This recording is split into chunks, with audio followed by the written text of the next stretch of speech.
हम प्रार्थना करें। धन्य है वह मनुष्य जो परीक्षा में स्थिर रहता है, क्योंकि वह खरा निकलकर जीवन का वह मुकुट पाएगा जिसकी प्रतिज्ञा प्रभु ने अपने प्रेम करने वालों को दी है। ये परमेश्वर पिता पुत्र पवित्र आत्मा के नाम में आमीन। सर्वशक्तिमान परमेश्वर, हम तेरा धन्यवाद करते हैं आज के पवित्र दिन के लिए, आज के जीवन के लिए जो तूने हम सबों को यह जीवन, यह समय, यह दिन दिया है, ताकि हम सब तेरा धन्यवाद करें, तेरी स्तुति महिमा करें, तेरे जीवित वचनों को सुने। और हे प्रभु, तेरी प्रतिज्ञा के अनुसार इस संसार का जीवन हम तेरे साथ व्यतीत करने पाए। तो आप हमारे के साथ हो, हमें संभाल, हमें पवित्र आत्मा के द्वारा से अगुवाई कर, यीशु ख्रिस्ट के नाम में आमीन। परमेश्वर की महिमा करते हुए हम गीत गाएंगे। गीत संख्या 5। गीत संख्या 5।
के साथ ले रहे।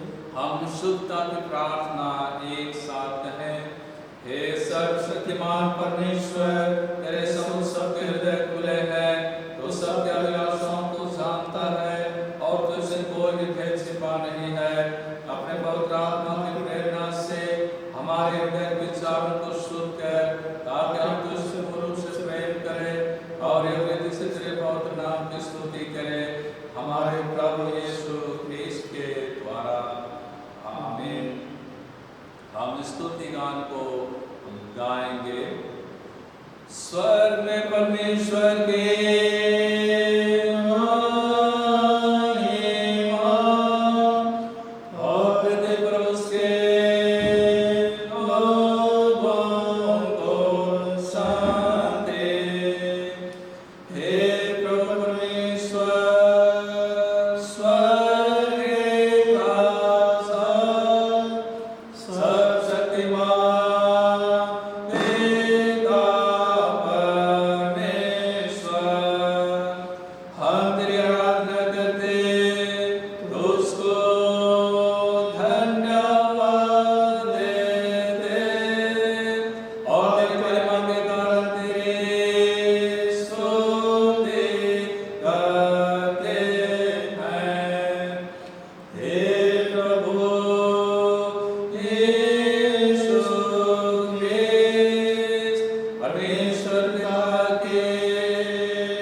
पवित्र आत्मा के अवतरण पर्व के पश्चात 18वां प्रभुवार है। हम इसके लिए प्रार्थना चढ़ाएं।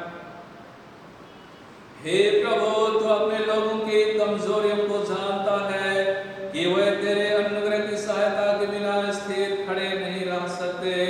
हम प्रार्थना करते हैं, दया करके हमें ऐसी शक्ति और सुरक्षा प्रदान कर कि हम सब विपत्तियों और परीक्षाओं में संभाले जाएं। हमारे प्रभु यीशु ख्रीस्त के द्वारा, जो तेरे और पवित्र आत्मा के साथ एक परमेश्वर अब और सदा जीता और राज करता है। आमीन। हम अपने डायोसिस के लिए प्रार्थना करें। हे प्रभु परमेश्वर, तू ही सब अच्छे और श्रेष्ठ उपहारों का स्रोत है। कृपा कर इस छोटे डायोसिस पर अपने आशीषों को उंडेल और यह वर दे कि इसके विश्वास और सहभागिता के द्वारा तेरे पवित्र नाम की महिमा हो और तेरी सेवा के लिए कलीसिया और अधिक शक्तिशाली बने। हमारे प्रभु यीशु ख्रीस्त के द्वारा, जो तेरे और पवित्र आत्मा के साथ एक परमेश्वर और सदा वरन जुगानो जो बनी रहे। हमारे प्रभु यीशु ख्रीस्त के नाम में आमीन। कलीसिया की एकता के लिए हम प्रार्थना करें। हे स्वर्गीय पिता, तूने अपने पुत्र हमारे प्रभु यीशु ख्रीस्त का अंग बनने और उसके मेल मिलाप के कार्य को आगे बढ़ाने और जगत में तेरा प्रेम प्रकट करने के लिए हमें बुलाया है। हे प्रभु,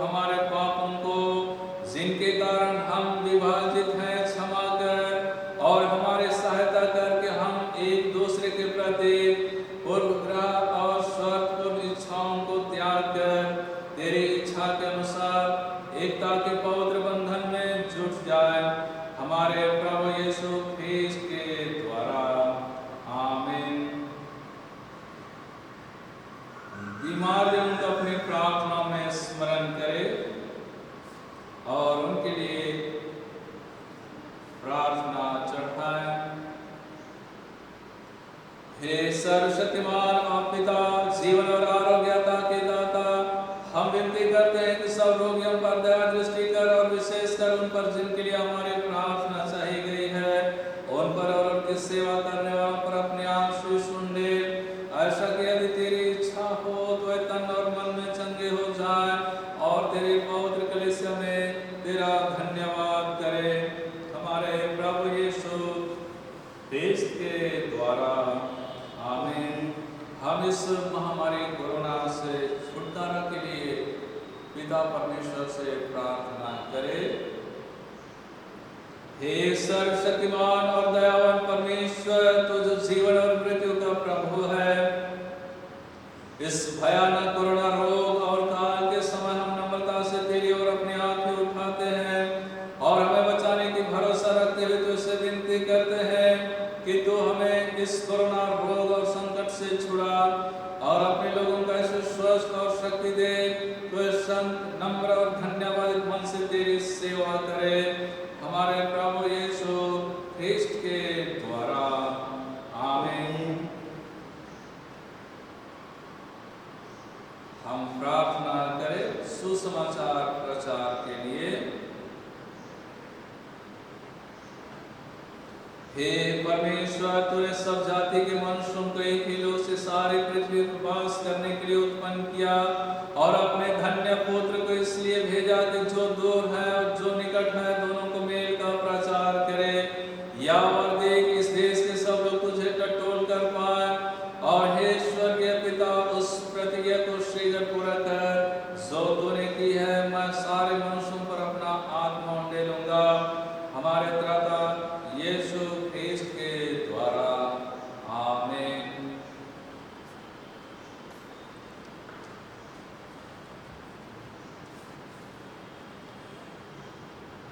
आज के लिए ठहराया हुआ पहला पाठ वचन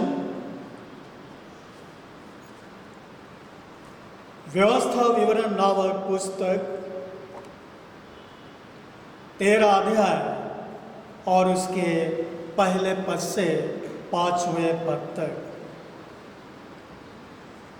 व्यवस्था विवरण नामक पुस्तक 13 अध्याय और उसके पहले पद से लिखा है, यदि तेरे बीच कोई भविष्यद्वक्ता या स्वप्न देखने वाला प्रकट होकर तुझे कोई चिन्ह या चमत्कार दिखाए और जिस चिन्ह या चमत्कार को प्रमाण ठहरा कर वह तुझसे कहे, आओ हम पराय देवताओं के अनुयायी होकर जिनसे तुम अब तक अनजान रहे उनकी पूजा करें, तब तुम उस भविष्यद्वक्ता या स्वप्न देखने वाले के वचन पर कभी कान ना धरना, क्योंकि तुम्हारा परमेश्वर यहोवा तुम्हारी परीक्षा लेगा, जिससे यह जान ले कि ये मुझसे अपने सारे मन और सारे प्राण के साथ प्रेम रखते हैं या नहीं। तुम अपने परमेश्वर यहोवा के पीछे चलना और उसका भय मानना और उसकी आज्ञाओं पर चलना और उसका वचन मानना और उसकी सेवा करना और उसी से लिपटे रहना। और ऐसा भविष्यद्वक्ता या स्वप्न देखने वाला जो तुमको तुम्हारे उस परमेश्वर यहोवा से फेर के, जिसने तुमको मिस्र देश से निकाला और दासत्व के घर से छुड़ाया है, तेरे उसी परमेश्वर यहोवा के मार्ग से बहकाने की बात कहने वाला ठहरेगा। इस कारण वह मार डाला जाए। इस रीति से तू अपने बीच में से ऐसी बुराई को दूर कर देना। यहाँ तक यहाँ परमेश्वर का पवित्र वचन है। परमेश्वर का धन्यवाद हो। आज के लिए ठहराया हुआ दूसरा पाठ वचन सुनेंगे। कुरिन्थियों के नाम पौलुस प्रेरित की पहली पत्री 8वां अध्याय और उसके पहले पद से अंत तक। कुरिन्थियों के नाम पौलुस प्रेरित की पहली पत्री 8वां अध्याय और उसके पहले पद से अंत तक लिखा है, अब मूर्तियों के सामने बलि की हुई वस्तुओं के विषय में हम जानते हैं कि हम सबको ज्ञान है। ज्ञान घमंड उत्पन्न करता है, परंतु प्रेम से उन्नति होती है। यदि कोई समझे मैं कुछ जानता हूँ, तो जैसा जानना चाहिए वैसा अब तक नहीं जानता। परंतु यदि कोई परमेश्वर से प्रेम रखता है तो परमेश्वर उसे पहचानता है। अतः मूर्तियों के सामने बलि की हुई वस्तुओं के खाने के विषय में हम जानते हैं कि मूर्ति जगत में कोई वस्तु नहीं और एक को छोड़ और कोई परमेश्वर नहीं। यद्यपि आकाश में और पृथ्वी पर बहुत से ईश्वर कहलाते हैं, जैसा कि बहुत से ईश्वर और बहुत से प्रभु हैं, तो भी हमारे लिए तो एक ही परमेश्वर है, अर्थात पिता, जिसकी ओर से सब वस्तुएं हैं और हम उसी के लिए हैं। और एक ही प्रभु है, अर्थात यीशु मसीह, जिसके द्वारा सब वस्तुएं हुई और हम भी उसी के द्वारा हैं।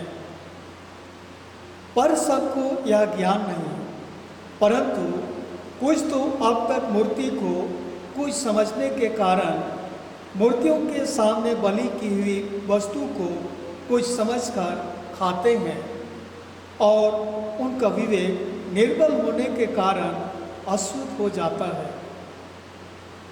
भोजन हमें परमेश्वर के निकट नहीं पहुंचाता। यदि हम ना खाएं तो हमारी कुछ हानि नहीं, और यदि खाएं तो कुछ लाभ नहीं।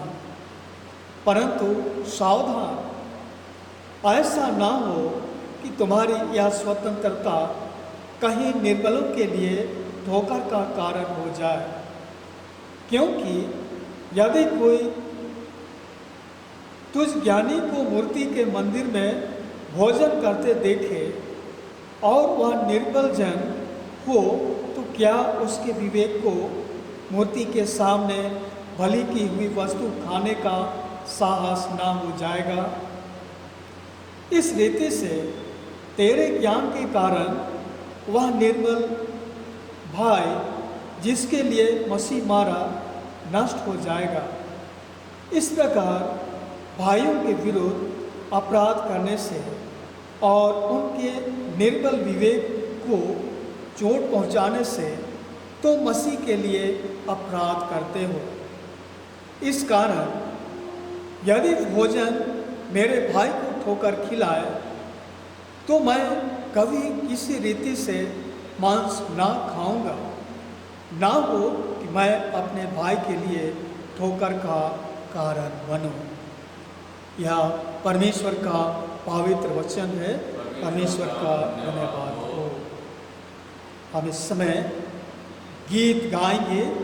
गीत संख्या 152, 152, पापी मैं तो बड़ा हूँ।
भरपूर, मेरा संकट कीजिए दूर, जग में जितने दिन जीऊं, मन में शांति मैं पाऊं, मेरी रक्षा करने को प्रभु तू सहायक हो।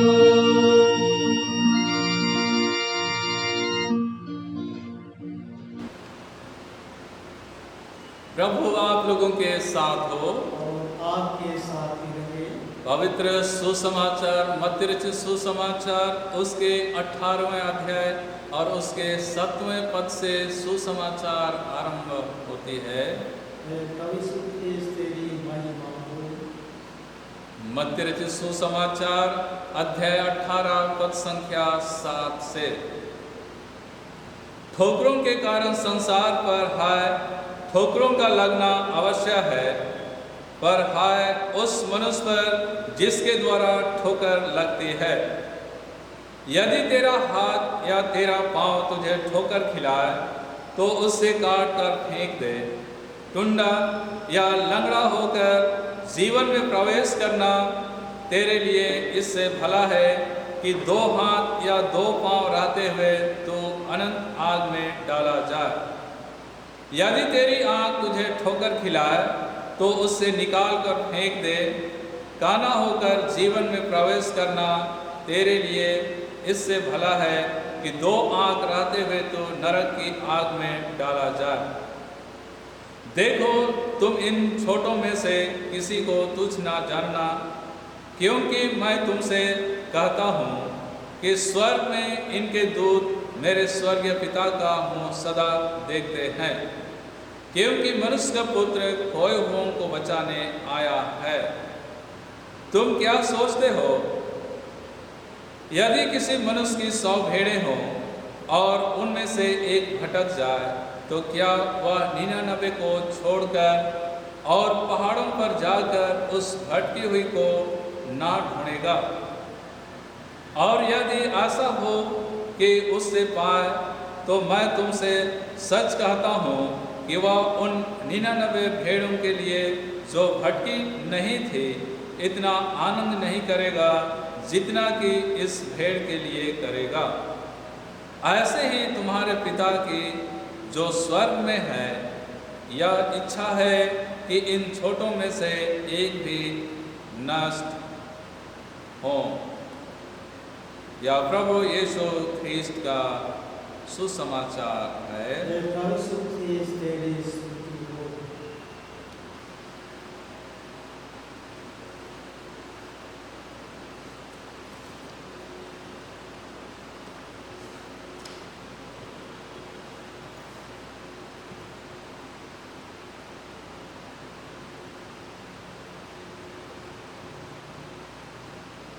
यदि तेरा हाथ या तेरा पांव तुझे ठोकर खिलाए तो उसे काट कर फेंक दे। टुंडा या लंगड़ा होकर जीवन में प्रवेश करना तेरे लिए इससे भला है कि 2 हाथ या 2 पांव रहते हुए आग में डाला जाए। यदि तेरी आँख तुझे ठोकर खिलाए तो उसे निकाल कर फेंक दे। काना होकर जीवन में प्रवेश करना तेरे लिए इससे भला है कि 2 आँख रहते हुए तो नरक की आग में डाला जाए। प्रार्थना करें। जीवित और सामर्थ्य परमेश्वर, तेरा धन्यवाद करते हैं कि तूने आज के यह समय या जीवन पुनः हमें दिया है कि हम तेरे धर्मशास्त्र के इन बातों को हम जानें, वचन की गहराइयों तक पहुंच पाएं और वचन के अनुसार हम इस भौतिक संसार के जीवन में हम जीने सकें और पाप मुक्त होकर तेरी संगति में निरंतर बने रहकर तेरी स्तुति महिमा आराधना करने वाले हो सकें। हमारे प्रभु यीशु ख्रीस्त के द्वारा, आमीन। कृपया हम बैठ जाएंगे। आज हम सबों के लिए मनन चिंतन करने का विषय है, हमें परीक्षा का सामना करना पड़ता है, तो भी परमेश्वर का इच्छा है कि सब प्राणी बचाए जाएं। इस भौतिक संसार के जीवन में हम शैतान के द्वारा से, संसार के शक्ति और सामर्थ्य चीज वस्तुओं के द्वारा से, अपने इच्छाओं के द्वारा से हम परीक्षा में पढ़ते हैं। परंतु परमेश्वर की इच्छा है और परमेश्वर अपने सामर्थ्य के द्वारा से हर एक प्रकार के पाप और बुराई से, परीक्षा से हम सबों को बचाता है। और यह सच है कि हम मसीही अपने जीवन यात्रा में आज के विषय वस्तु के अनुसार आध्यात्मिक लड़ाई लड़ते रहते हैं, क्योंकि हमारे जीवन में भिन्न भिन्न तरह से संसार के द्वारा से, शैतान के द्वारा से, अपने मन की बुरी अभिलाषा या इच्छाओं के माध्यम से परीक्षाएं आती हैं और हम आध्यात्मिक रूप में, आत्मिक रूप में होकर उन परीक्षाओं से हम युद्ध करते हैं। शैतान हमेशा यह चाहता है कि अपने परीक्षाओं में हम सबों को गिराए और हम पापमय जीवन व्यतीत करें। अर्थात शैतान हमें परीक्षा में गिराने का प्रयास निरंतर करते रहता है। और इसलिए परमेश्वर का वचन ऐसी परिस्थिति में हम सबों को स्मरण दिलाता है, हम सबों को आत्मिक रूप से दृढ़ और मजबूत बने रहने के लिए, उन परीक्षाओं का सामना करने के लिए वचन के द्वारा हमें मार्गदर्शन दिया जाता है। जैसे लिखा है, सचेत रहो और जागते रहो, क्योंकि तुम्हारा विरोधी शैतान गरजने वाले सिंह के समान इस खोज में रहता है कि किसको हार खाएं। पतरस के वचन के द्वारा से हम सबों को सचेत किया गया है, जागृत किया गया है कि हमें हर परिस्थिति में, हर समय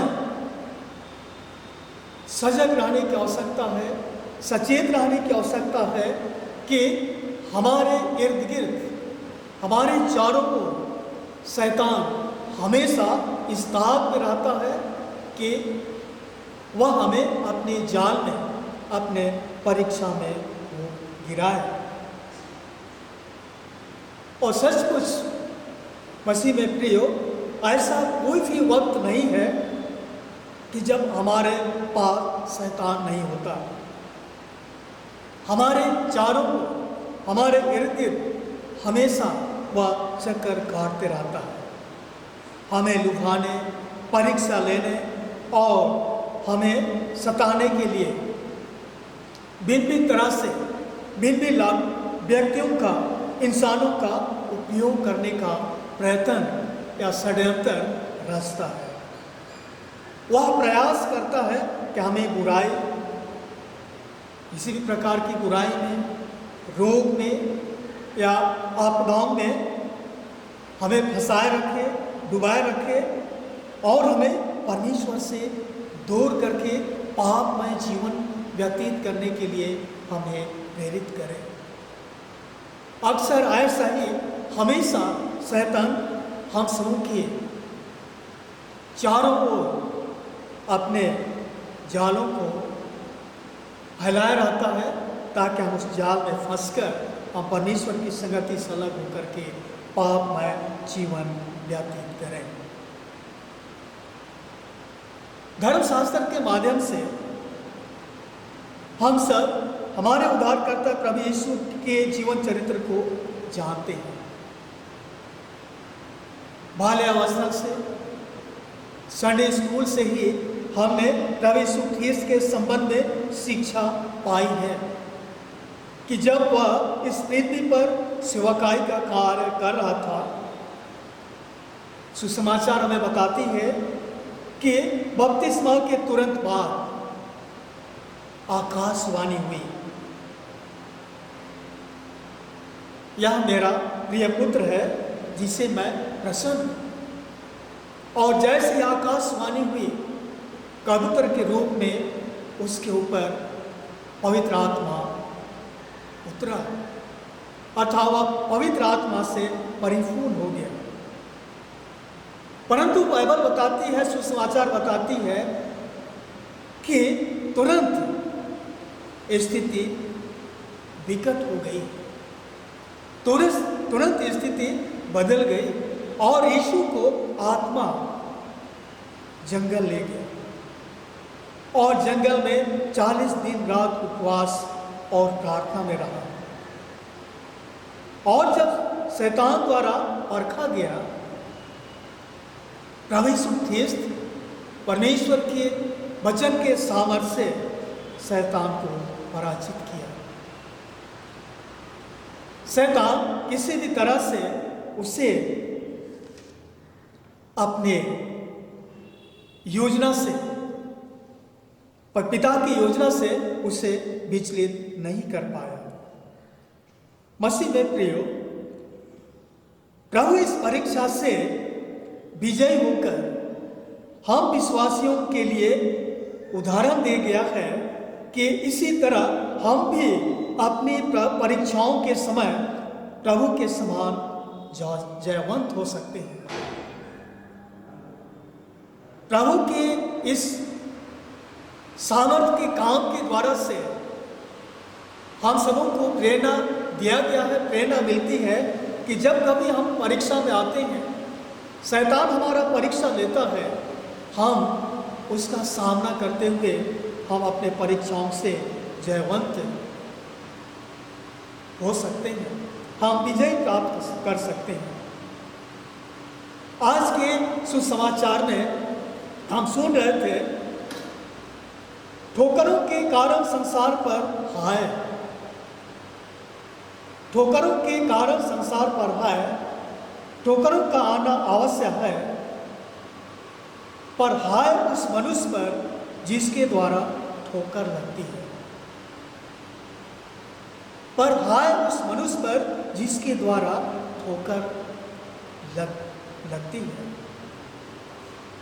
मसीह में प्रियो, हमने अवश्य ही ध्यान दिया है कि दिन रात संसार की ओर से, अपने शरीर की ओर से और शैतान की ओर से हम विश्वासियों के जीवन में परीक्षाएं आती हैं।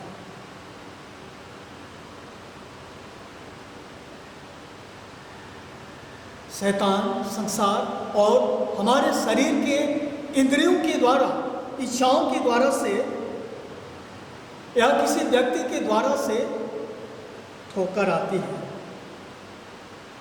तो उस व्यक्ति का गुनाह भयानक माना जाता है। आज की इस वचन के अनुसार यदि शैतान, संसार या हमारे शरीर की बुरी अभिलाषा या इन चीज़ों के द्वारा से प्रभावित होकर के हम दूसरों के लिए ठोकर का कारण बन जाते हैं, तो ये हमारे लिए कष्टदायक है, हमारे लिए ये पाप का कारण है, हमारे लिए ये हानि का कारण है। और इसलिए प्रभु यीशु ख्रीस्त ने चेतावनी दिया है कि हम अपने आप को अनुशासित करें, हम अपने आप को अनुशासित करें, अपने शरीर के इंद्रियों को हम केंद्रित करें कि उनके द्वारा से हम पाप ना करें, हम किसी को ठोकर ना खिलाएं। हम इनके माध्यम से किसी भी व्यक्ति के लिए ठोकर का कारण ना बने। और ऐसा ठोकर खिलाने वालों के लिए बाइबल कहती है, यदि कोई व्यक्ति किसी को ठोकर खिलाता है तो उसके लिए अच्छा होगा कि उसके गले में चक्की बांधकर समुद्र में फेंक दिया जाए। ठोकर खिलाने वाले के संबंध में यह वचन लिखा गया है कि यदि कोई ऐसा व्यक्ति है जो अपने क्रियाकलापों के द्वारा, अपने कार्यों के द्वारा से दूसरों को ठोकर खिलाता है, दूसरे प्रभावित होते हैं, तो उसके संबंध में लिखा है उसके लिए अच्छा होगा कि उनके गले में चक्की बांधकर समुद्र में फेंक दिया जाए। अर्थात ऐसे व्यक्ति को समाप्त कर दिया जाए, ऐसे व्यक्ति को वहाँ से दूर हटा दिया जाए, ताकि उसके द्वारा से लोग प्रभावित ना हो, लोग ठोकर ना खाएं। अतः धर्मशास्त्र बताती है कि हम सब जो मसीह यीशु के अनुयायी हैं, ठोकर खिलाने की वजह ना बने। हम ठोकर खिलाने वाला व्यक्ति या विश्वासी ना बने, ताकि हमारे द्वारा कोई ठोकर ना खा सके। पौलुस प्रेरित अपने पत्र वचन में लिखा है, 2 कुरिन्थी 6वां अध्याय उसके 3 वचन में, हम किसी बात में ठोकर खाने का कोई भी अवसर नहीं देते ताकि हमारी सेवा पर कोई दोष आए। पौलुस प्रेरित ने भी अपनी सेवकाई के काल में, दिनों में इस बात को अध्ययन किया है और उसके संबंध में कहा है कि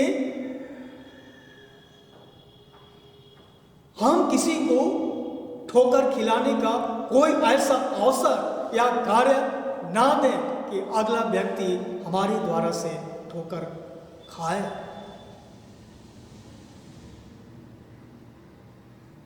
मसीह में प्रिय भाई और बहनों, आज भी परमेश्वर की इच्छा है कि हम सब शुद्ध और पवित्रता का जीवन जिए। आज हम में से हर एक से परमेश्वर पिता अपेक्षा करता है कि हम सब शुद्ध और पवित्रता का जीवन जिए।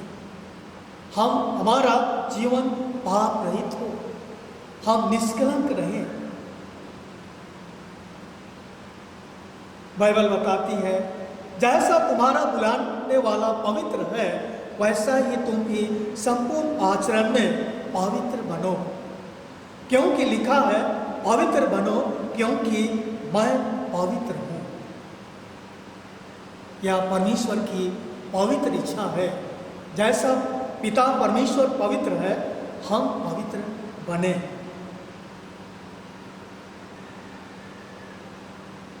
और पिता के द्वारा आज हम सबों को धर्मशास्त्र के इन वचनों के माध्यम से पवित्र होने की आज्ञा दी गई है। और यह सत्य है कि पवित्रता ही हमें अनंत जीवन के लिए तैयार करता है। पवित्रता के बिना ना इस संसार में, ना आने वाले जीवन में हम प्रभु से संगति कर सकते हैं, ना प्रभु से मेल मिलाप कर सकते हैं।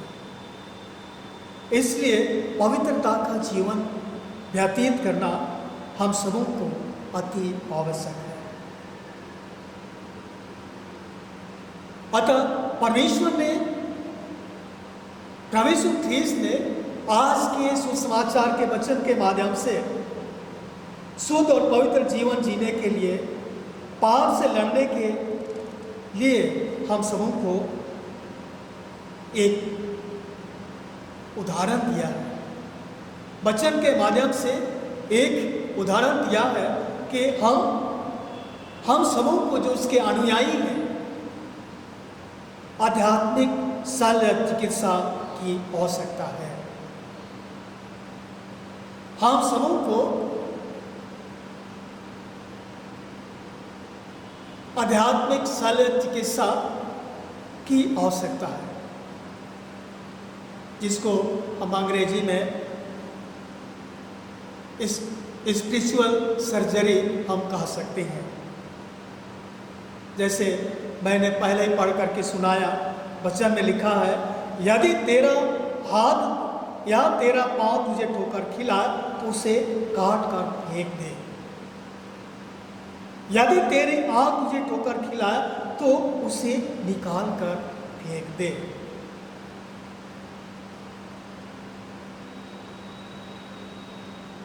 टुंडा या लंगड़ा होकर जीवन में प्रवेश करना तेरे लिए इससे भला है कि 2 हाथ या 2 पांव रहते हुए तो अनंत आग में डाला जाए। काना होकर जीवन में प्रवेश करना तेरे लिए इससे भला है कि 2 आंख रहते हुए तो नरक की आग में डाला जाए। मसीह में प्रियो, हम में से कोई भी अपनी इंद्रियों या शरीर के किसी भी अंग को खोना नहीं चाहेगा। आज के इस निर्देश के अनुसार से कोई भी ऐसा व्यक्ति नहीं है जो अपने शरीर के किसी भी अंग को, हाथ हो, पांव हो, आंख हो या कोई भी अंग हो, उसे त्यागना, उसे खोना, उसे काटना नहीं चाहेगा। परंतु यीशु अपने शिष्यों को जागृत करने के लिए, आत्मिक जीवन में उनको आगे बढ़ाने के लिए इन चौंकाने वाले बयानों का उपयोग किया।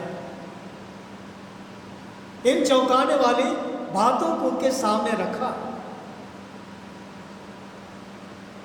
हमें पाप को हल्का नहीं लेना। पाप हमें अनंत आग की ओर ले जाती है। हमारे अंगों को खोना जितना कष्टदायक है, हमारी आत्मा को अनंत दंड में खोना उतना ही कष्टदायक है। जैसा हम अपने शरीर के अंगों को खोते हैं तो हमें कष्ट होता है, हमें दुख और तकलीफ होती है।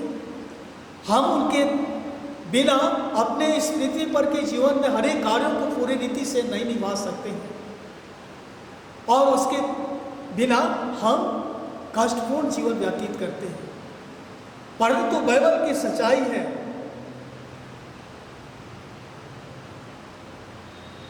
जितना इन शारीरिक अंगों के बिना हमें कष्ट है, दुख है, तकलीफ है, वैसा ही हमारी आत्मा को अनंत दंड में खोना उतना ही कष्टदायक है।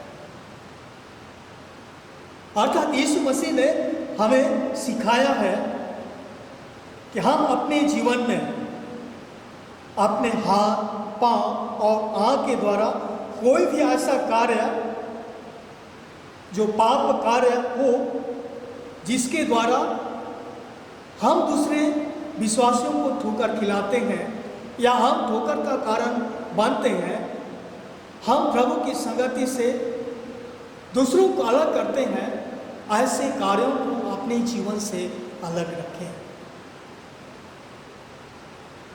शरीर के अंग को दूर करना, काट के फेंकना नहीं, परंतु हमारे शरीर के अंदर, हमारे जीवन के अंदर इन अंगों के माध्यम से, इनकी माध्यम से हमारे अंदर बुरी बुरी इच्छाएं, बुरी बुरी अभिलाषाएं उत्पन्न होती हैं और हम उनसे प्रेरित होकर के कार्य करते हैं। तो ऐसे हमारे जीवन के अंदर, मन के अंदर उत्पन्न होने वाले बातों को हमें अलग करना है, ना कि शरीर को के अंग को काट करके फेंक देना है। मसीह में प्रियवासी परिस्थिति में हमें क्या करना चाहिए? पौलुस कहता है, अपने पत्री वचन में लिखा है, इसलिए अपने उन अंगों को मार डालो जो पृथ्वी पर है, अर्थात व्यभिचार, दुष्कामना, अशुद्धता बुरी लालच और लोभ को, जो मूर्ति पूजा के बराबर है। और ये सारी बातें जो हमारे मन के अंदर उत्पन्न होती हैं, और ये बातें तब उत्पन्न होती हैं जब हमारे विवेक में इन सारी क्रियाओं को करने के लिए इच्छा या अभिलाषा उत्पन्न होती है। जब हमारी आंखें सारी बातों को देखती हैं, तब उन अभिलाषाओं को पूरा करते हैं। जब पूरा करने के लिए हम हाथ और पैर आगे बढ़ाते हैं। तो वचन कहता है कि ऐसे परिस्थिति में हमारे अंदर उत्पन्न होने वाले इन सारे बातों को हम अपने जीवन से अलग करें, उसे दूर करें। आध्यात्मिक शल्य चिकित्सा करके अपने शरीर के अंदर से इन सारे बातों को हमें दूर कर देना है, बाहर कर देना है। तब हम परमेश्वर की दृष्टि में अपने आप को शुद्ध और पवित्र बनाए रख सकते हैं। तब हम अपने जीवन के द्वारा से दूसरे लोगों को ठोकर नहीं खिला सकते। हमारे जीवन के द्वारा से वे ठोकर नहीं खाएंगे, परंतु एक शुद्ध और पवित्रता का जीवन का अनुसरण करने वाले होंगे। आज के सुसमाचार के दूसरे संदर्भ में हम सब सुन रहे थे खोई हुई भेड़ का दृष्टांत। खोई हुई भेड़ का दृष्टांत प्रभु ने आज के सुसमाचार में, जिसको हम सब ने सुना है मत्ती 18, 12 और 14 पद में, और लूका रचित सुसमाचार में लूका ने 15 अध्याय उसके 4 से 7 पद में खोई हुई भेड़ का दृष्टांत बताया है। और मत्ती रचित सुसमाचार में यह दृष्टांत उस समय कहा या उस समय बताया जब प्रभु बच्चों का उदाहरण दे रहा था, जब प्रभु यीशु मसीह बच्चों के संबंध में उन्हें शिक्षा दे रहे थे। जैसे लिखा है, देखो तुम इन छोटे में से किसी को तुच्छ ना जानना, क्योंकि मैं तुमसे कहता हूँ कि स्वर्ग में उनके स्वर्गदूत मेरे स्वर्गीय पिता का मुंह सदा देखते हैं। छोटे बच्चों के संबंध में उनको शिक्षा दे रहा था कि छोटे बच्चों का स्वभाव ऐसा है कि हर समय परमेश्वर पिता की जो स्वर्गदूत हैं उनकी संगति में बने रहते हैं, क्योंकि वे मन से वे शुद्ध, निर्मल और कोमल हैं। से परमेश्वर की उपस्थिति, स्वर्गदूतों की उपस्थिति में वो हमेशा बने रहते हैं। और उनसे यह भी कहा, क्योंकि मनुष्य का पुत्र खोए हुओं को बचाने आया है। लूका रचित सुसमाचार में प्रभु ने यह दृष्टांत उस समय कहा जब चुंगी लेने वाले पापी लोग यीशु के निकट उसकी बातें सुन रहे थे। उस समय शास्त्री और फरीसी यीशु पर दोष लगा रहे थे कि वह पापियों के संग संगति करता है। लूका रचित सुसमाचार में लूका उस समय यह दृष्टांत कहा जब चुंगी लेने वाले और सारे पापी लोग उसके सम्मुख बैठ करके प्रभु के वचन सुन रहे थे। तब यह दृष्टांत उसके सामने कहा, और दृष्टांत के अंत में यीशु ने उनसे यह भी कहा, उन 99 भेड़ों के लिए जो भटके नहीं थे उतना आनंद नहीं करेगा जितना एक भेड़ के लिए करेगा जो खो गया था। दृष्टांत के द्वारा से प्रभु ने उनको समझाने का प्रयास किया कि चरवाहा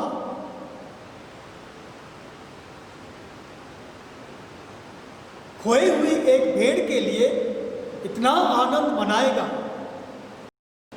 जितना 99 भेड़ों के लिए नहीं मनाता। अर्थात परमेश्वर का वचन कहता है कि स्वर्ग में भी ऐसे खोए हुए एक व्यक्ति के लिए जो मन फिराता है और परमेश्वर की संगति में आता है, आनंद मनाया जाता है, बड़े उत्साह के साथ आनंद मनाया जाता है। जितना एक भेड़ के लिए करेगा जो खो गया था, वैसा ही तुम्हारे पिता की जो स्वर्ग में है यह इच्छा नहीं कि इन छोटों में से एक भी नाश हो। प्रियो, इस दृष्टांत के माध्यम से खोई हुई भेड़ उनको दर्शाता है जो आत्मिक, नैतिक और आर्थिक दृष्टिकोण से कमजोर, दुर्बल एवं पतित मनुष्य के रूप में पाए जाते हैं, जो परमेश्वर से दूरी बनाए रख करके पापमय जीवन व्यतीत करते हैं। परंतु बाइबल बताती है, प्रभु यीशु ख्रीस्त ने भी घोषणा किया, मैं धर्मियों को नहीं परंतु पापियों को ढूंढने और बचाने के लिए इस दुनिया में आया हूँ।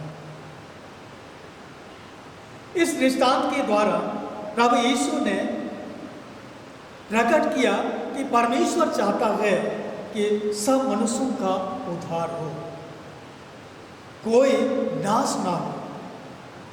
इसके द्वारा यह प्रकट किया गया कि एक पापी के बचाए जाने पर स्वर्ग में कितना बड़ा आनंद मनाया जाता है। एक पापी के मन फिराने से स्वर्ग में कितना आनंद मनाया जाता है। प्रभु यीशु ख्रीस्त ने घोषणा किया, छोटे से छोटों में से।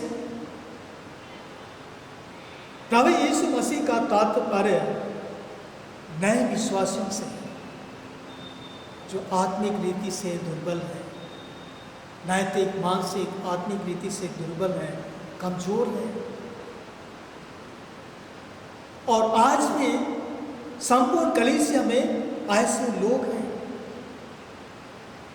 जिनके प्रति आज हम सब विश्वासियों को जिम्मेदारी सौंपी गई है कि ऐसे विश्वासियों को प्रार्थना, शिक्षा एवं उनके साथ संगति करने के द्वारा हम विश्वास में दृढ़ और मजबूत कर सकते हैं।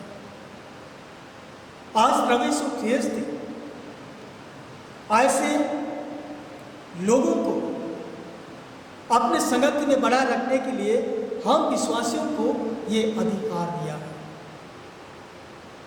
और सचमुच यिर्मयाह नबी की किताब में जब हम पढ़ते हैं तो भेड़ भटक गए हैं, पहाड़ों में, पहाड़ियों में वे भटक गए हैं। और ऐसे समय में परमेश्वर अपने चरवाहों को, भेड़ों के चरवाहों को निर्देश देता है कि उन भटके हुओं को अपने अध्यक्ष अर्थात अपने उद्धारकर्ता मसीह परमेश्वर के पास ले आए और उनको उद्धार का जीवन व्यतीत, उद्धार का जीवन उन्हें दें। पतरस ने भी कहा है कि सचमुच हम सभी भटक गए थे, हम सब अपने अपने मार्गों में, अपने अपने पापों के कारण से पिता परमेश्वर से हम अलग हो गए थे, अपनी इच्छा के अनुसार जीवन व्यतीत कर रहे थे। परंतु पिता ने अपने उद्धारकर्ता यीशु मसीह के क्रूस की मृत्यु के द्वारा से आज अपने पास हमें बुला लिया है, अपने संगति में हमें लाया है, एक नया जीवन हमें दिया है। प्रियो, आज हम में से हर एक से परमेश्वर अपेक्षा करता है कि हम ठोकर खिलाने वाले ना बने, हम पाप कर्म करके दूसरों को पाप में अग्रसरित करने वाले ना बने, परंतु अपने शुद्ध और पवित्रता का जीवन के द्वारा से हम शारीरिक, मानसिक और आत्मिक रूप से दुर्बल और कमजोर लोगों को हम शिक्षा दें, उनका मार्गदर्शन करें, उनका अगुवाई करें, ताकि वे उद्धार प्राप्त करें, वे अनंत जीवन के वारिस हुए और हम सब मिलकर प्रभु की महिमा में निरंतर बने रहें। मसीह में प्रियो, आज के पवित्र वचन के द्वारा परमेश्वर हम में से हरेक को अपने आत्मा की द्वारा से शक्ति और सामर्थ्य दे कि हम अपने पापों को, अपने दुर्व्यवहारों को, अभिलाषाओं को अपने जीवन से अलग करें, दूर करें और अन्य लोगों को आत्मिक जीवन के उस मार्ग में आगे बढ़ाने के लिए हम उन्हें प्रोत्साहित करें। आज के वचन के द्वारा हम सबों को बहुतायत का आशीष मिले। प्रार्थना करें। जीवित और सामर्थ्य परमेश्वर, तो अपने वचन के अनुसार हम सबों के जीवन को परिवर्तन करने के योग्य हमें शक्ति और सामर्थ्य आत्मा से परिपूर्ण कर कि वचन सामर्थ्य के साथ हमारे जीवन में कार्य करे और हम ठोकर दिलाने वाले नहीं, ठोकर खाने वाले नहीं, परंतु लोगों को जीवन, अनंत जीवन दिलाने वाले बन सकें। यीशु ख्रीस्त के नाम से आमीन। प्रेरितों का विश्वास वचन को हम सब एक साथ अंगीकार करें। प्रेरितों का विश्वास वचन। मैं सर्वशक्तिमान पिता, स्वर्ग और पृथ्वी के सृष्टिकर्ता परमेश्वर पर विश्वास करता हूँ। मैं उसे एकलव्य पुत्र हमारे प्रभु यीशु ख्रीस्त पर विश्वास करता हूँ। वह पवित्र आत्मा के सामर्थ्य से जन्म आया और कुंवारी मरियम से जन्मा। उसने पोंतियुस पिलातुस शासित होगा। वह क्रूस पर चढ़ाया गया, मरा और काटा गया और मृतों के लोक में उतरा। तीसरे दिन वह जी उठा।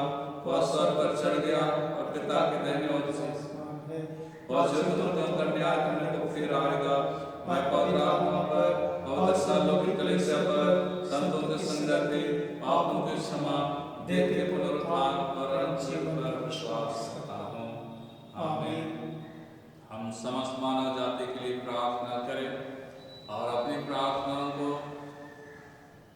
निरंतर निवेदन के साथ प्रभु यीशु ख्रीस्त में हम अर्पित करें। हम प्रार्थना करें। हे पिता, हम प्रार्थना करते हैं कि समाज संसार में न्याय और शांति स्थापित हो और प्रत्येक व्यक्ति भरपूर जीवन प्राप्त करे। ये दयावान हमारी प्रार्थना सुनो। उन सब लोगों के लिए जो इस गांव, शहर और नगर में रहते हैं, उन सब बातों को दूर करने के लिए जिनसे आपसी फूट और झगड़े होते हैं और हमारे देश में सच्ची एकता की बढ़ती के लिए ये दयावान प्रभु हमारी प्रार्थना सुनो। उन सब लोगों के लिए जो किसी उद्योग और व्यापार में लगे हुए हैं, सामाजिक और कार्यक्रमों के लिए और उन सब के लिए भी जो अपनी सेवा से हमारी आवश्यकताओं की पूर्ति करते हैं, ये दयावान प्रभु हमारी प्रार्थना सुनो।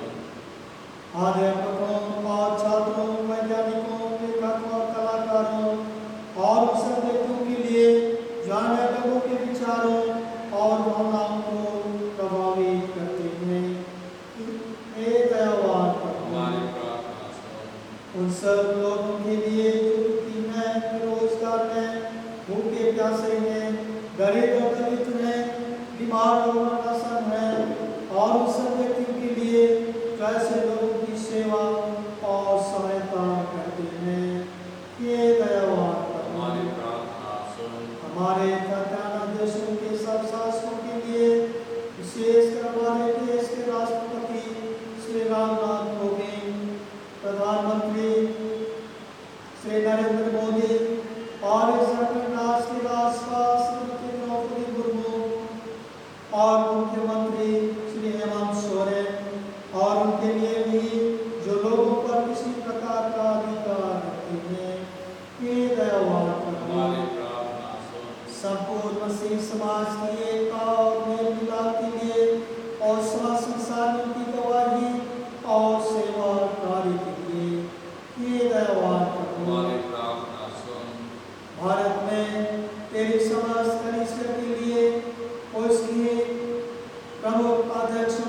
अध्यक्षों, मॉडरेटरों, धर्माचार्यों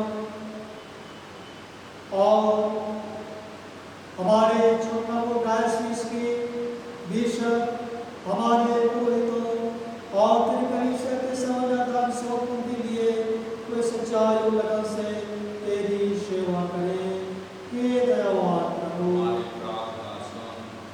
ज्ञान दे कि तेरे उन सब भक्तों के साथ जिन्होंने अपने जीवन में तेरी निष्ठापूर्वक सेवा की है, हम भी तेरे राज के विज्ञान में संभागी हो सके। हे दयावान प्रभु,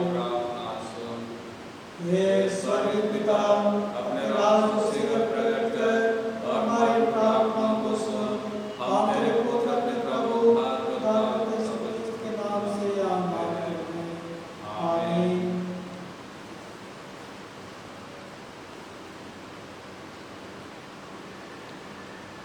प्रिय भाइयों और बहनों, हमारे प्रभु यीशु ख्रीस्त ने कहा है, प्रभु हमारा परमेश्वर ही एकमात्र प्रभु है। तो प्रभु अपने परमेश्वर का अपने संपूर्ण मन, संपूर्ण प्राण, संपूर्ण बुद्धि और संपूर्ण शक्ति से प्रेम कर। यह पहली आज्ञा है।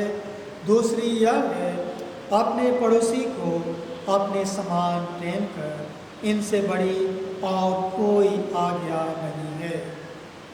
परमेश्वर ने संसार से ऐसा प्रेम रखा, उसने अपने इकलौता पुत्र यीशु ख्रीस्त दे दिया कि वह हमें पापों से बचाए, स्वर्ग में हमारे लिए निवेदन करता हो और हमें शाश्वत जीवन में पहुंचाए।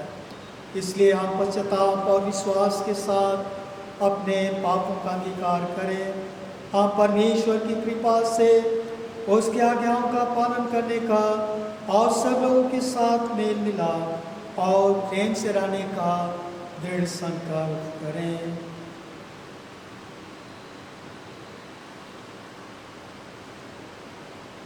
हम इस खंड को एक साथ प्रार्थना करें। ये सर्वशक्तिमान परमेश्वर, हमारे स्वर्गीय पिता, हमने मन वचन और कर्म से तेरे विरोध और एक दूसरे के विरुद्ध पाप किया है। हमने अपनी अज्ञानता और दुर्बलता के कारण और जानबूझकर भी बुराई की है और भलाई करने में असफल रहे हैं। इन सब पापों के लिए हम सोचते हैं और अंतर्मन से पश्चाताप करते हैं। तेरे पुत्र सुसमीर का नाम लेकर काम दिए, उसी के कारण अपने जो पाप के हमको सवार कर और यह मरे भविष्य में जन्म प्राप्त कर सदा तेरी सेवा करें, ताकि तेरे पवित्र नाम की महिमा हो। आमीन। सर्वशक्तिमान परमेश्वर उन सबको क्षमा करते हैं जो एक दूसरे को क्षमा कर सच्चा पश्चाताप करते हैं। वह हम पर दया करे, हमारे सब पापों को क्षमा करे, उन समय छुटकारा दे, सब भले कामों में हमें सिर और सबल करे और शाश्वत जीवन में बनाए रखे। आमीन। परमेश्वर का धन्यवाद हो। शांत अभिवादन के लिए खड़े हो जाएं। हम सब मिलकर ख्रीस्त की देह है। हम सब ने एक आत्मा द्वारा एक देह में बपतिस्मा लिया है। हम ऐसे कार्य में संलग्न रहे जिससे शांति मिलती और एक दूसरे का निर्माण होता है। प्रभु की शांति सदा आप सबों के साथ रहे और आपके साथ भी रहे। अब हम श्रद्धा और भक्ति भाव के साथ अपने चढ़ावे प्रभु को अर्पण करते हुए गीत गाएंगे। गीत संख्या 164 164।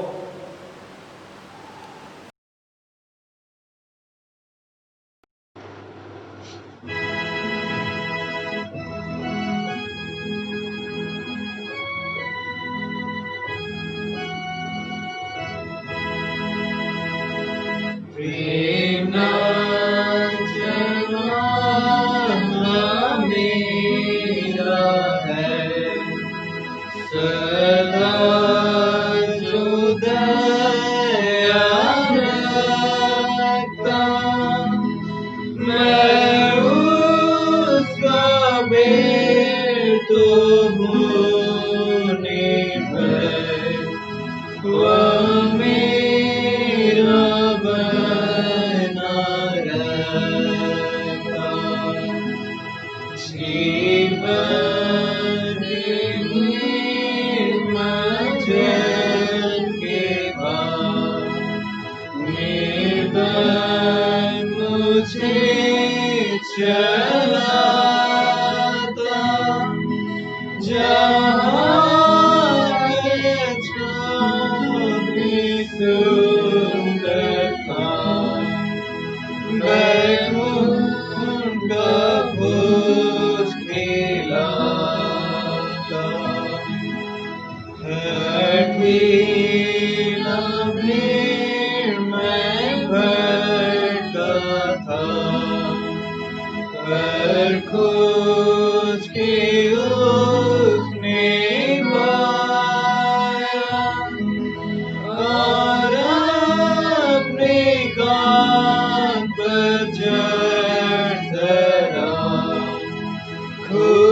तेरा धन्यवाद करते हैं। तेरी आशीष से हम मनुष्यों के जीवन में अथाह सागर की तरह है, और तू आप ही ने हमारे जीवन में उन आशीषों को डाला है जो हम पहचानते हैं, और इस समय दान के रूप में हम तेरे पवित्र कार्यों के लिए अलग करते हुए शुद्ध और पवित्र हृदय से उससे अर्पण करते हैं। प्रभु तुम आप इस दान को स्वीकार कर, और जितने इस ऑनलाइन के माध्यम से आराधना में सहभागी होते हैं, अपने दानों को अर्पण करते हैं, उनके दानों में, उनके जीवन में, उनके भंडार पर तेरी सदा आशीष बनी रहे। हमारे प्रभु यीशु ख्रिस्त के नाम में आमीन। हम उन जनों के लिए प्रार्थना करें जिनका जन्मदिन हो, शादी सालगिरह हो, बीमारी से चंगाई प्राप्त किए हैं, या अपने जीवन में सफलता को प्राप्त किए हैं। इन सारी बातों का स्मरण करते हुए परमेश्वर को धन्यवाद दे। महान परमेश्वर, तो प्रभुओं का प्रभु है, आज जिनका जन्मदिन है, जिनको तूने गत समय अपने ही सुरक्षा में रखा और पुनः इस नए वर्ष में ले पहुंचाया है। गत समय तो आपने उनके साथ भला ही किया, अब होने दे प्रभु इस नए वर्ष में अपने कदमों को, अपने जीवन को पाते हैं, इस नए वर्ष में प्रवेश करते हैं, तो आप उनके साथ हो, उनके हर एक कार्यों में उन्हें संभाल कि उनका जीवन तेरे नाम के लिए होने पाए। हर प्रकार के संकट और मुसीबत से तू उन्हें छुड़ा, यीशु ख्रिस्त के नाम में आमीन।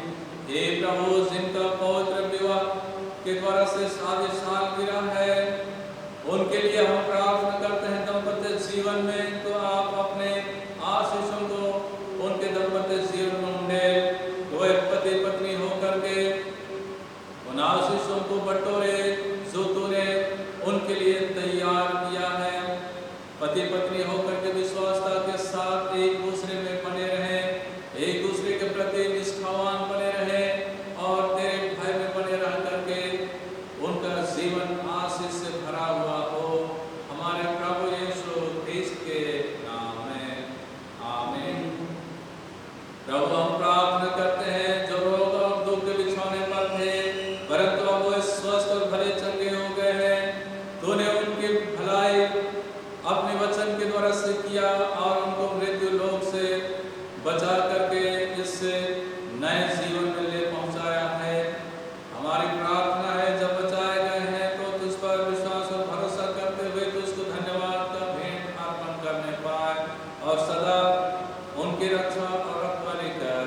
यीशु ख्रिस्त के नाम से आमीन। हे प्रभु, जिन जनों के जीवन में तूने सफलता को प्रदान किया है, बच्चों को सफलता दिया, जवानों को सफलता दिया, बुजुर्गों को अपने जीवन में सफलता प्रदान किया, हर एक के जीवन के लिए हम तेरा धन्यवाद करते हैं। जो पढ़ाई लिखाई करते हैं, ज्ञान और बुद्धि की खोज में है, जो प्रशिक्षण प्राप्त कर रहे हैं, उन सारे जवान जोधे और बच्चों को तेरे हाथ में देते हैं। हे प्रभु, जो व्यवसाय करते हैं, नौकरी करते हैं, खेती बाड़ी करते हैं, अपने भिन्न भिन्न क्षेत्रों में मेहनत और परिश्रम करते हैं, उन सारे लोगों को तो आप अपने हाथों से संभाल कि उनका जीवन तेरे नाम की महिमा के लिए होने पाए, और जहाँ कहीं भी रहते हैं प्रभु तेरे भय में बने रहें। यीशु ख्रिस्त के नाम से आमीन। हम प्रभु की प्रार्थना एक साथ कहें।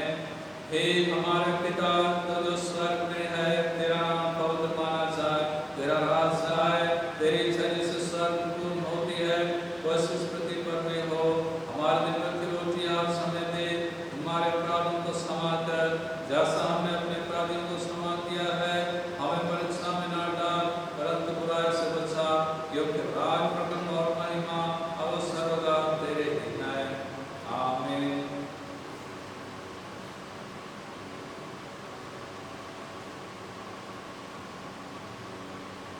परमेश्वर की शांति जो सारे समझ से परे है, परमेश्वर और उसके पुत्र हमारे प्रभु यीशु ख्रिस्त के ज्ञान और प्रेम में आपके हृदय और विचारों को सुरक्षित रखे। अब सर्वशक्तिमान परमेश्वर पिता की, परमेश्वर पुत्र की, परमेश्वर पवित्र आत्मा के आशीष आप पर हो, और आप सब उनके साथ सदा सर्वदा रहे। आमीन। शांति से पूर्ण होकर जाइए, प्रभु से प्रेम रखिए और उसकी सेवा कीजिए, ख्रिस्त के नाम में आमीन। गीत गाएंगे, गीत संख्या 182, 192।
This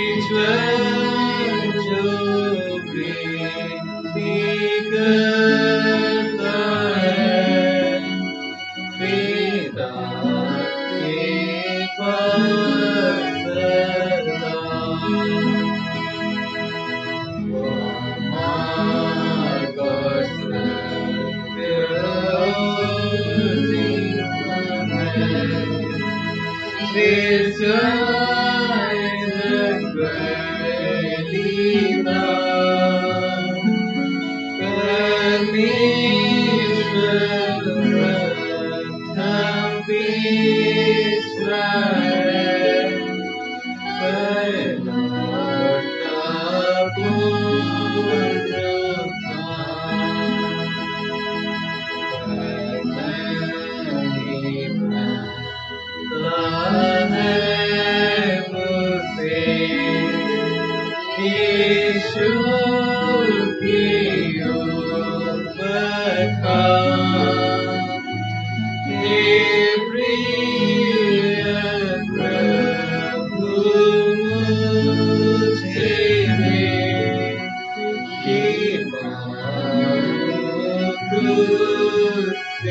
परमेश्वर तो अपनी करुणा के अनुसार हम सब पर कर आज का वचन जो हमने सुना है हम दूसरों को ठोकर ना खिलाएं ना हम ठोकर खाने वाले बने तो अपने वचन के शिक्षा के अनुसार हमारा जीवन प्रतिदिन नया कर कि हम सब इस संसार में तेरे भय में तेरे अनुग्रह में तेरे सुरक्षा में बने रहें और हे प्रभु तेरी इच्छाओं को खोल करके हम उस अनंत राज के वारिस बन सके तो हम सब क्या योग्यता का विचार ना करके हम सब को जिस सेवा कार्य के लिए बुलाया है उस बुलाहट के योग्य बना हमारे पापों को क्षमा कर हमारे प्रभु यीशु ख्रीस्त के नाम में आमीन। प्रभु आप लोगों के साथ हो आपके साथ हम उस